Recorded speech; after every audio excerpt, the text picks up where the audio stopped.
Сашеньці срочно треба братика возити. Вона вже коляску знає возити. Вона вже з коляскою знає бавити, правда? Саша. Сашенька, правда? Саша. Василька малого. Кого треба? Сестрички чи братик?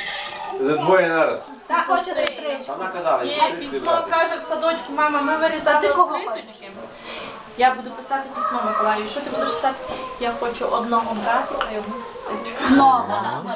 Серце стоїмо, вона каже, я хочу сестричку. Мені скучно сама. Моя Настя має сестричку вдома. В садочку чує, бо мама приходить ще з малою дитиною.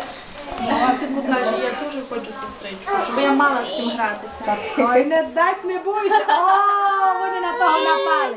Маленько, ти пограєшся і дамо малю Крісті. Нікітка, дай Карінці ігрушку, дай. Ну дай Карінці ігрушку, дай. На. Не так, а хорошо дай хорошо, не так, не дури. Кажи, подивитися. Дивися, Нікітка, дай Карінці ігрушку, дай. Нікіта. Ага. Не знаю, когось вдала, то каже Дьоба. Фігу, він переросте. Прикидується. Тоді ти всі такі. Спочатку дасть, потім зразу забирає.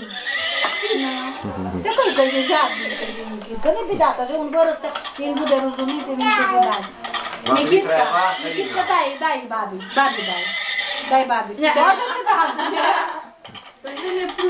Йому це понравило, бо то там ставить. Не хоче дати, він пограється зараз тобі. Зуби вилізають задні. Він вже все гризе, бо в нього зуби задні йдуть швидше.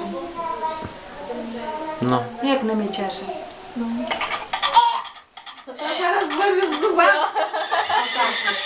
Хтось відламало, чи хтось зняли. Витягнулося. Він видить, що там щось було.